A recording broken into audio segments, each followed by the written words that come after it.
Hey guys, welcome back to One Stop Biology. कैसे हैं आप सब? सो गाइस, आज के वीडियो में हम नया चैप्टर शुरू कर रहे हैं जो कि चैप्टर 12 है। चैप्टर 12 क्लास 11th का। और इस चैप्टर का नाम क्या है? इस चैप्टर का नाम है मिनरल न्यूट्रिशन। सो बेसिकली हम प्लांट फिजियोलॉजी जो हमारा यूनिट है उसका चैप्टर कवर कर रहे हैं। और इसमें हम क्या पढ़ने वाले हैं? इसमें हम ये पढ़ने वाले हैं कि कौन से ऐसे मिनरल न्यूट्रिएंट्स हैं जो कि प्लांट के लिए जरूरी है और जो कि बहुत ही जरूरी पार्ट है प्लांट न्यूट्रिशन का। ठीक है।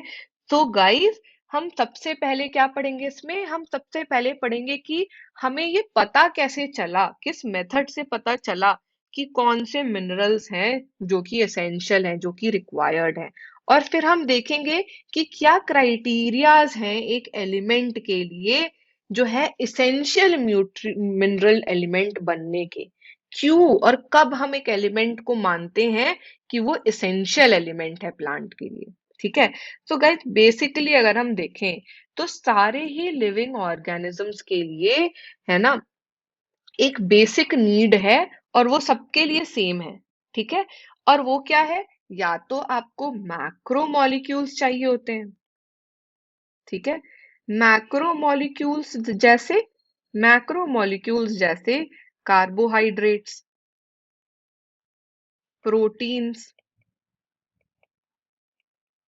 फैट्स, है ना, वाटर और मिनरल्स। और ऐसे ही मिनरल्स चाहिए होते हैं जो कि माइक्रो न्यूट्रिएंट्स हैं, है ना। लेकिन सभी को चाहिए होते हैं, ये एसेंशियल है। ठीक है। तो हम यही इनऑर्गेनिक जो पार्ट प्लांट न्यूट्रिशन है, प्लांट में जो ऐसे इनऑर्गेनिक, ठीक है, न्यूट्रिशन की जरूरत होती है, उसके बारे में पढ़ने वाले हैं। सबसे पहले देखते हैं कि मेथड क्या था जिससे हमें पता चला कि कौन से मिनरल रिक्वायर्ड है प्लांट के लिए, है ना। तो गाइस, 1860 में, कब? 1860 में एक था जर्मन बॉटनिस्ट। ठीक है। इस जर्मन बॉटनिस्ट का क्या नाम था? जूलियस। लेकिन ये जूलियस सीजर वाला जूलियस नहीं है, है ना। इसका नाम था पूरा जूलियस वॉन सैक्स। ठीक। इन्होंने क्या करा? इन्होंने डेमोन्स्ट्रेट करा पहली बार कि प्लांट को हम सिर्फ एक न्यूट्रिएंट सोल्यूशन में भी ग्रो कर सकते हैं। ठीक है। मतलब कि कंप्लीट एब्सेंस ऑफ सॉइल, बिना सॉइल के एक न्यूट्रिएंट सोल्यूशन में भी ग्रो कर सकते हैं। ठीक है।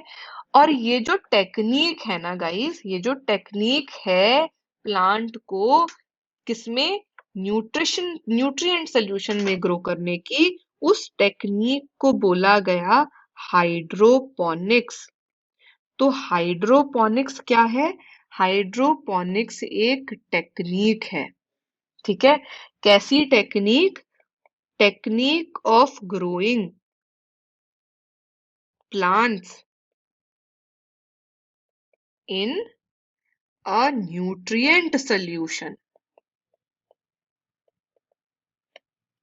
ठीक है।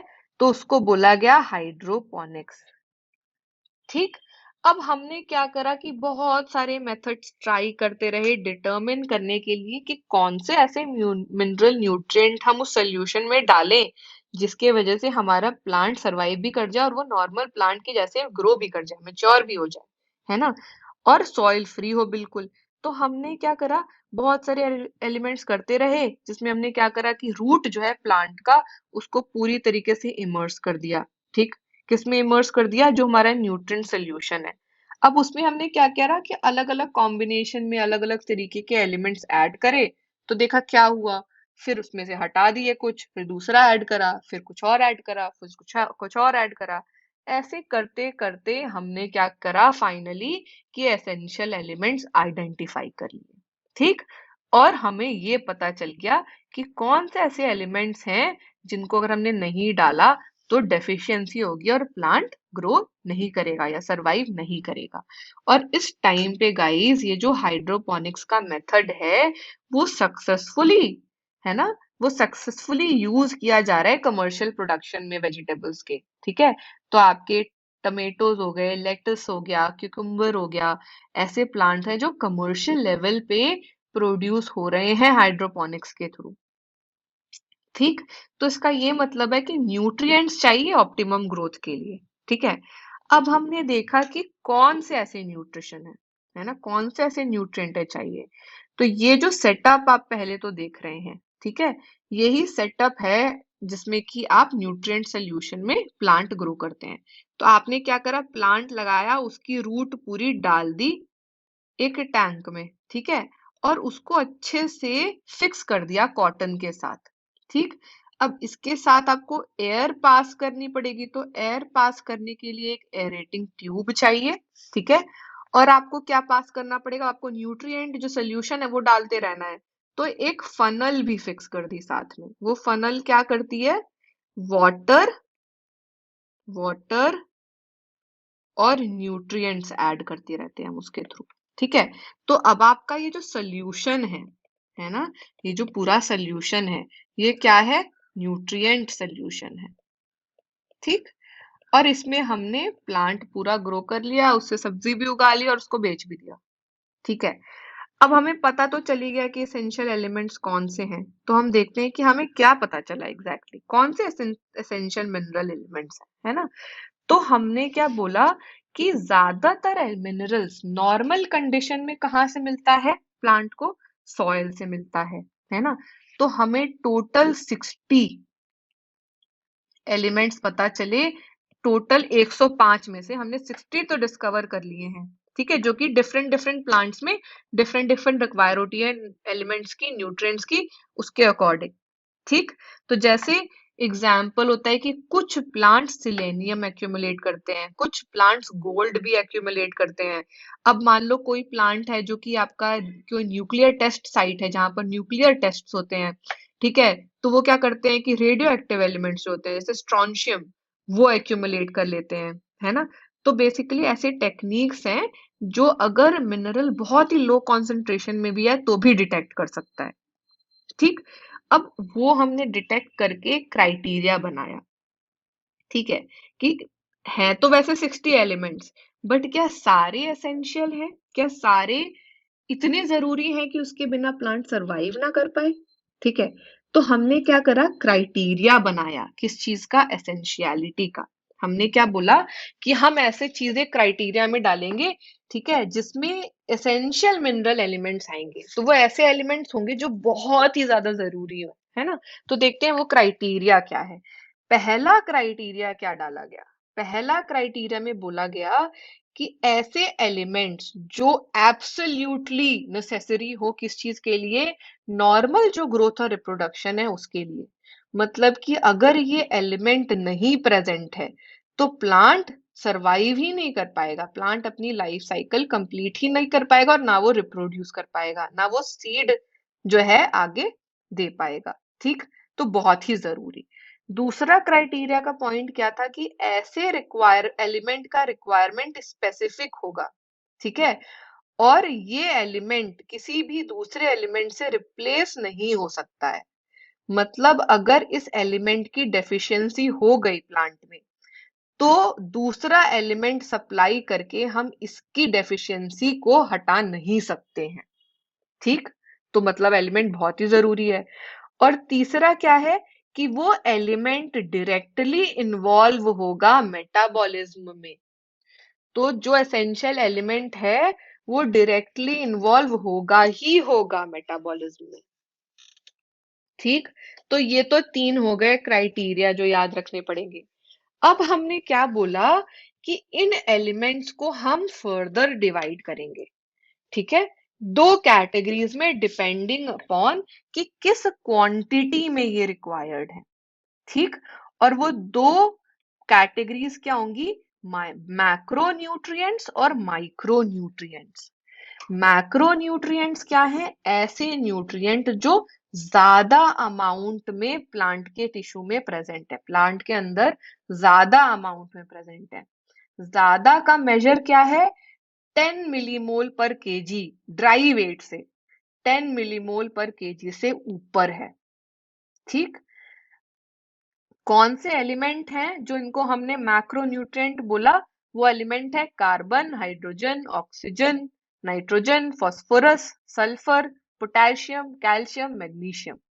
ठीक, तो ये तो हो गए हमारे मैक्रोन्यूट्रिएंट। इसमें से आपका जो कार्बन, हाइड्रोजन, ऑक्सीजन है वो CO2, कार्बन डाइऑक्साइड और वाटर से मिलता है, बाकी सारे सॉइल से हम अब्सॉर्ब करते हैं नॉर्मली। ठीक है, दूसरी कैटेगरी है माइक्रोन्यूट्रिएंट्स। उसमें हमने क्या बोला, ऐसे ट्रेस एलिमेंट्स, इनको बोलते हैं ट्रेस एलिमेंट्स, जिनको प्लांट को जरूरत तो है, एसेंशियल तो है वो, लेकिन कम क्वांटिटी में जरूरत है। मतलब कि 10 मिलीमोल पर केजी ड्राई वेट से अगर कम क्वांटिटी में है, तो अब आपको क्या होगा, 10 नंबर याद रखना पड़ेगा। ठीक है, 10 से ज्यादा है तो मैक्रोन्यूट्रिएंट, 10 से कम है तो माइक्रोन्यूट्रिएंट। कौन से एलिमेंट्स है micronutrients? Iron, manganese, copper, molybdenum, zinc, boron, chlorine, निकल। ठीक है, तो इन टोटल इसका अगर आप काउंट देखेंगे तो 1 2 3 4 5 6 7 8 9 मैक्रोन्यूट्रिएंट्स है, और 1 2 3 4 5 6 7 8 माइक्रोन्यूट्रिएंट्स है। टोटल हो गए 17। तो हमने बोला ये 17 एसेंशियल एलिमेंट्स हैं। ठीक है, अब इनके एडिशन में कुछ और बेनिफिशियल एलिमेंट्स भी होते हैं, जैसे आपका सोडियम हो गया, सिलिकॉन हो गया, कोबाल्ट हो गया, सेलेनियम हो गया। ये भी कभी कभी काम आते हैं, जैसे ये हायर प्लांट्स में ज्यादा काम आते हैं। ठीक है, तो ये तो हो गया हमारा बेसिस किस पे, कि किस क्वांटिटी में जरूरी है। अब गाइस एसेंशियल एलिमेंट्स को हम और भी तरीके से ग्रुप करते हैं। एक तरीका होता है कि उनके फंक्शन के बेसिस पे, इसके बेसिस पे हम 4 कैटेगरीज में डिवाइड करते हैं। ठीक है, पहली कैटेगरी क्या है? पहली कैटेगरी ये है कि वो एलिमेंट जो है बायोमोलिक्यूल का कंपोनेंट है। मतलब कि बायोमोलिक्यूल्स तो आपके स्ट्रक्चरल एलिमेंट्स है सेल के, बहुत ही जरूरी। ठीक है, तो अगर एसेंशियल एलिमेंट्स बायोमोलिक्यूल का कंपोनेंट है तो वो पहली कैटेगरी हो गई। ठीक है, जैसे कि कार्बन, हाइड्रोजन, ऑक्सीजन, नाइट्रोजन, है ना, ये वाले। दूसरा क्या इनका कैटेगरी है? ऐसे एसेंशियल एलिमेंट जो एनर्जी रिलेटेड, ठीक है, जो एनर्जी रिलेटेड केमिकल कंपाउंड्स है उनका कंपोनेंट है। जैसे मैग्नीशियम जो है वो क्लोरोफिल का पार्ट है, या फास्फोरस जो है वो एटीपी का पार्ट है, एनर्जी जिससे मिलती है ना। तो ये दूसरा क्लासिफिकेशन हो गया, दूसरे तरीके की कैटेगरी हो गई। तीसरे तरीके की कैटेगरी है ऐसे एसेंशियल एलिमेंट्स जो किसी एंजाइम की एक्टिविटी को बढ़ाएं या कम करें, किसी एंजाइम को एक्टिवेट या इनहिबिट करें। जैसे कि मैग्नीशियम। मैग्नीशियम दो इंपॉर्टेंट एंजाइम्स, ठीक है, दो इंपॉर्टेंट एंजाइम्स को एक्टिवेट करता है। एक है राइब्यूलोज बाइफॉस्फेट कार्बोक्सिलेज ऑक्सीजनेज। ठीक है, ये नाम आप आगे सुनेंगे, रूबिस्को। दूसरा है फॉस्फोइनॉल पाइरुवेट कार्बोक्सिलेज। ठीक है, ये दोनों जो आपके फोटोसिंथेसिस में बहुत इंपॉर्टेंट है, फोटोसिंथेसिस सिंथेटिक कार्बन फिक्सेशन जो होता है ना उसमें इंपॉर्टेंट है। ठीक है, वैसे ही जिंक किस चीज का एक्टिवेटर है? अल्कोहल डिहाइड्रोजिनेज का एक्टिवेटर है। वैसे ही मोलिबेडनम नाइट्रोजिनेज, नाइट्रोजन मेटाबॉलिज्म का एक्टिवेटर है। ठीक है, तो ये एक ग्रुप हो गया कि जो एंजाइम की को एक्टिवेट या इनहिबिट करे। चौथा ग्रुप क्या है? चौथा ग्रुप है ऐसे एसेंशियल एलिमेंट्स जो ऑस्मोटिक पोटेंशियल को ऑल्टर करें, जैसे कि पोटेशियम।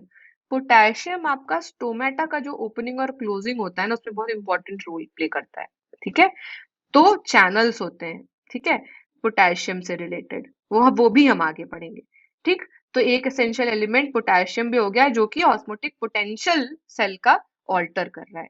तो 4 ग्रुप्स ऐसे हो गए जो हमने देख लिए, जो कि फंक्शन के बेसिस पे कैटेगराइज किए गए हैं। ठीक है, तो गाइस इसी के साथ हमने आज के वीडियो में क्या क्या जरूरी है एसेंशियल होना एलिमेंट के लिए वो देखा, है ना।